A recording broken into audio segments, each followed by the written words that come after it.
Good morning students, welcome to English for class. Friends, English for class में आप सबका स्वागत है। फ्रेंड्स, आपको पता है नरेशन चल रहा है और नरेशन की सीरीज में आज नरेशन का 15वां क्लास है। ठीक है फ्रेंड्स, नरेशन का आज 15वां या 16वां क्लास है। ठीक है फ्रेंड्स, मैं एग्जैक्ट काउंट तो अभी मिस कर रहा हूँ, लेकिन इतना याद रखिए कि आज 14वां या 15वां क्लास है। लेकिन इंट्रोगेटिव सेंटेंस का आज तीसरा क्लास है ना। फर्स्ट क्लास में उन्होंने देखा था how to change interrogative sentence को डायरेक्ट से इनडायरेक्ट में कैसे करते हैं। इसके बाद सेकेंड क्लास में हम लोगों ने देखा था कि कुछ एग्जाम्पल्स को देखा था जो बहुत बढ़िया से आपको समझाया गया था। यदि आप उस क्लास को नहीं देखे थे तो आपसे रिक्वेस्ट है कि उसका लिंक्स मैंने सब डिस्क्रिप्शन बॉक्स में दे दिया, आप जाकर वहाँ देखिए ना। तो ज़्यादा दिक्कत है तो मैंने प्लेलिस्ट लाइन बाय लाइन सबका क्लास को मैंने बनाया है, आप वहाँ भी देख सकते हैं। आज की क्लास बहुत इंपॉर्टेंट होने वाला है, क्योंकि देखिए बोर्ड पर लिखा है he said to me can you swim. उसने मुझसे कहा कि क्या आप तैर सकते हैं, और यहाँ लिखा है no I said. Okay friends, इस तरह का बहुत ज़्यादा नरेशन आपसे कभी कभी पूछा जाता है और लोग आपसे पूछ लिया करते हैं। अब देखिए नेक्स्ट एग्जांपल लिखा है आई सेड टू हिम, मैंने उसे कहा डिड यू सी हर, क्या तुमने उसे देखा। ही सेड, उसने कहा यस। तो जब इस तरह का अगर डायरेक्ट स्पीच में अगर नरेशन आ जाता है तो उसको इनडायरेक्ट स्पीच में कैसे चेंज करते हैं, आज का रूल्स हम लोग बहुत इंपॉर्टेंट है जो देखेंगे। तो चलिए आइए फ्रेंड्स शुरू करते हैं। सबसे पहले तो आपको ध्यान देना है यहाँ तक। क्यों आपको ध्यान देना है? क्योंकि यहाँ तक तो आपका इंट्रोगेटिव सेंटेंस है, डू डज है ना, is are am was were shall can could आपको बताया गया था। तो सबसे पहले आपको ही का ही लिखना पड़ेगा, और सेड टू के जगह पर क्या लिखेंगे फ्रेंड्स, आस्क्ड लिखेंगे। क्या लिखेंगे फ्रेंड्स, आस्क्ड। और यहाँ मी है तो आप क्या लिखेंगे फ्रेंड्स, मी लिखेंगे। ओके, अब आप ध्यान दीजिए कि यहाँ कैन रहेगा, कुड रहेगा, शैल रहेगा, शुड रहेगा, है ना, डू रहेगा, डज रहेगा। तो इन्वर्टेड कोमा को हटाकर इफ का प्रयोग करते हैं। कई बार आपको बताया है कि जब भी यहाँ आ जाएगा do does is are am, तो जब यहाँ चेंज कर देगा उसके बाद आपको तत्काल ध्यान देना पड़ता है पर्सन पर। तो सेकेंड पर्सन ऑब्जेक्ट के अनुसार, तो ऑब्जेक्ट यहाँ मी है, ऑब्जेक्ट यहाँ मी है, तो मी का यहाँ सब्जेक्ट फॉर्म हो जाएगा आई, और यू के साथ कैन लगा था, यू के साथ कैन, तो आई के साथ भी कैन, क्योंकि मॉडल वर्ब है। और मॉडल वर्ब मैंने आपको बहुत अच्छा से बताया है कि मॉडल वर्ब जो होता है एग्रीडी वर्ब की तरह होता है, यह सब्जेक्ट के पर्सन और नंबर के अनुसार चेंज नहीं होता है, जबकि एग्रीडी वर्ब चेंज होता है। यदि आप उस क्लास को नहीं देखे तो उसका भी मैंने बहुत अच्छा से प्लेलिस्ट बनाया हुआ है अपने चैनल पर, ठीक है ना, अपने क्लास में। तो आई के यू के साथ कैन, तो आई के साथ कैन, कैन का पास्ट टेंस कुड, तो आप यहाँ किसका प्रयोग करेंगे फ्रेंड्स, कुड का यूज करेंगे। तो आप जो यहाँ कुड का यूज करेंगे, COULD। आई कुड, स्विम लिखा है तो SWIM, स्विम लिख देंगे।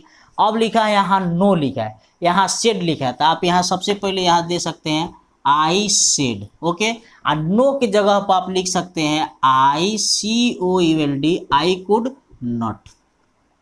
नो का जवाब यहाँ लिखा है आई कुड नॉट।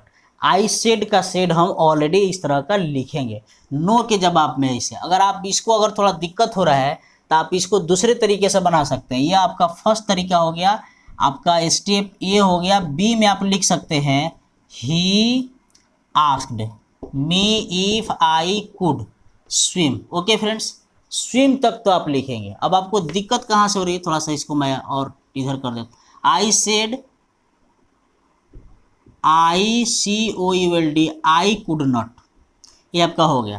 तो आप यहाँ अगर नो लिखा है तो यहाँ डायरेक्ट यहाँ सब्जेक्ट है, तो IREPLIED, रिप्लाइड इन निगेटिव लिख देंगे। क्या लिखेंगे friends, negative. I replied in negative. आप चाहे तो ऐसे लिख सकते हैं या आप चाहे तो ऐसे लिख सकते हैं। अब डायरेक्ट स्पीच में अगर इस तरह के सेंटेंसेज अगर आ जाएंगे तो मैं उम्मीद करूं कि आप इस तरह से बना लेंगे। अगर अफर्मेटिव लिखा रहेगा तो अफर्मेटिव लिखें, जैसे नीचे लिखा हुआ है I said to him did you see her, क्या तुमने उसे देखा। चेंज तो करेंगे, टेंस चेंज तो करेंगे।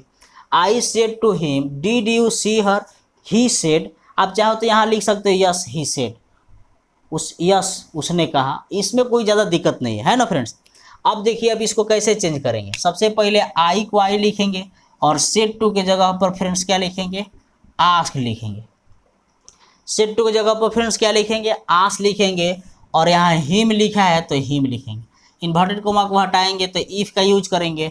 सेकेंड पर्सन ऑब्जेक्ट के अनुसार तो हिम का सब्जेक्ट फॉर्म हो जाएगा ही, और चूंकि सिंपल पास्ट का यह इंट्रोगेटिव सेंटेंस है, तो सिंपल पास्ट का इंट्रोगेटिव है, तो simple past change into past perfect tense, तो हैड हो जाएगा फ्रेंड्स।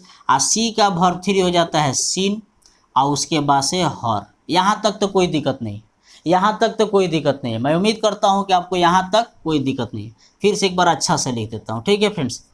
जैसे हिम हो गया, इफ हो गया, ही हो गया, हैड हो गया, क्या हो गया फ्रेंड्स, सीन हो गया। सीन हो गया ना, यहाँ तक तो आपको कोई दिक्कत नहीं है। अब यहाँ ही सेड यस है, तो आप लिख सकते हैं ही रिप्लाइड इन अफर्मेटिव। क्या लिख सकते हैं friend, he REPLIED replied in affirmative. आप लिख सकते हैं friends, he replied in affirmative. ये अगर आपको अफर्मेटिव नहीं लिखना है तो आप क्या लिख सकते हैं, आप लिख सकते हैं यहाँ से, जैसे यहाँ आ गया आई हैड सीन, यहाँ लिखेंगे फ्रेंड्स हर। यहाँ हर का हर रहेगा, थर्ड पर्सन नो चेंज। अब जो है he had seen her, he had seen हर, यहाँ तक हो गया।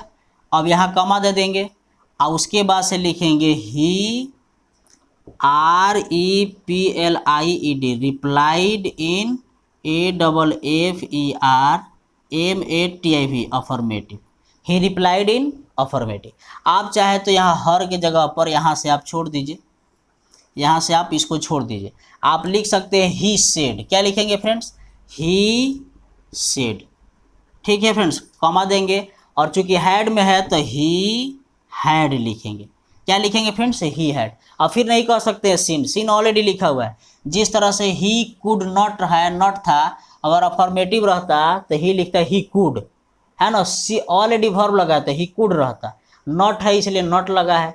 अगर इसमें अगर आ गया ही हैड, तो इसका मतलब he had seen, he had कह दी, इसका मतलब ही हैड सीन। तो मैं समझता हूँ कि आपको बहुत अच्छा से समझ में आ गया होगा कि फ्रेंड्स अगर इस तरह का सेंटेंस रहता है तो आप उसको कैसे बनाएंगे। कोई भी सेंटेंस रहेगा, आपको ध्यान देना, नॉट रहेगा, नो रहेगा, तो रिप्लाइड इन नेगेटिव, उसी भाषा में, उसी टेंस के भाषा में, है ना, उसी टेंस के लैंग्वेज में आपको उसी तरह का रिप्लाई करना है, ठीक है फ्रेंड्स। तो चलिए आज के लिए इतना ही। और फ्रेंड्स यदि आप क्लास को अभी तक लाइक नहीं किए तो प्लीज़ लाइक कर दीजिए। तब तक के लिए फ्रेंड्स बहुत बहुत आप सबको धन्यवाद इस क्लास को ज्वाइन करने के लिए। जय हिंद, जय भारत।